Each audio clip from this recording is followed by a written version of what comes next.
Good morning, everyone. So this guy says, I went to the gym almost every day this week. I almost went Sunday, I almost went Monday, I almost went Tuesday. In life, it's not just about almost. You have to actually do it. As the Baal Shem Tov taught, that Baal Shem Tov said, a neshama comes down into this world for 70 or 80 years just to do one favor to a fellow Jew. And we never know what our mission, what our purpose in this world is. And that's why we have to seize every opportunity, because that may be the whole purpose of my soul's descent into this world, to help this one person.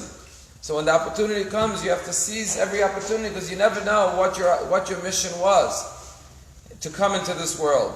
In this week's Parsha, Moshe Rabbeinu is trying to negotiate with Paro for the release of the Jewish people. And at one point, Paro says to Moshe, you know what? The Jews could go out for a 3-day holiday, Chag L'Hashem, but leave your cattle, leave your animals behind. Paro wanted a collateral that they're going to come back. So he said, leave your animals. So Moshe says, I'm sorry, we can't do that, because we're going to have to bring karbanot, we're going to have to bring offerings to God during this holiday.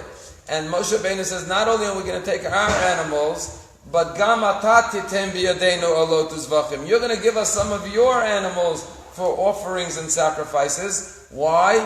Because anachnu lo neda man avodat Hashem. We don't know how we're going to have to serve God ad bo'enu shama till we arrive in the desert. When we get there, we're going to get our instructions. We may need more animals than we have.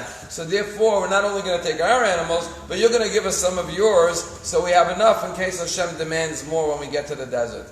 So Rameh Simcha of Devinsk says, there's another way to read this verse. V'anachnu lo ne'dam. Moshe says, we will not know how to properly serve God till we get there.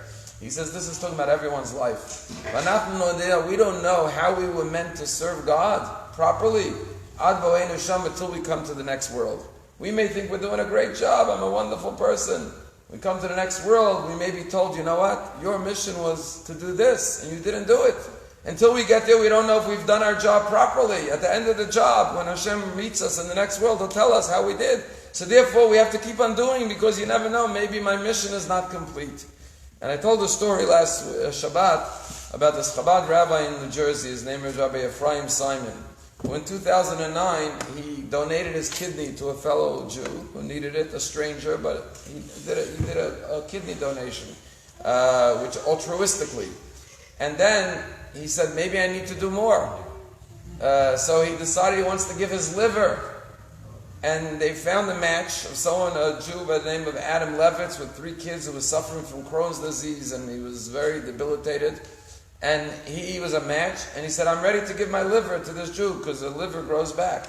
And none of the hospitals even wanted to accept him, because they said, compared to a liver donation, he said, a kidney donation looks like a walk in the park. It takes weeks to recover from a liver donation. It's a very invasive surgery.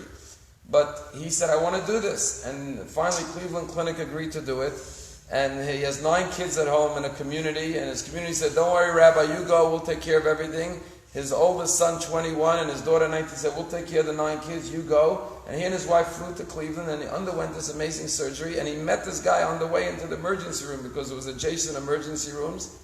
And he gave him his liver. And this guy, Adam Levitz, after the surgery, says, I try to thank the rabbi. And the rabbi says, Rabbi Ephraim Simon says, thank you for giving me the opportunity to save your life. And he says, I could live now to see my kids grow up because of what he gave me. When the doctors went in, they said his liver was so shriveled, this Adam Levitz, that had it been another week or two, it was so hard and shriveled, he may have not been able to undergo the surgery. And I think about Rabbi Simon after 120 years. Imagine a Jew who gives a kidney. He comes to Hashem, he says, I'm so good I gave a kidney. Hashem says, yeah, but you were also supposed to give a liver. What happened to the liver you were supposed to give, right? You know, I don't know how many of us are ready to give kidneys and livers, but if someone asks you for something, if it's anything short of a kidney and a liver, it's a good idea to do it, because you never know, maybe that was the whole purpose of your mission in this world.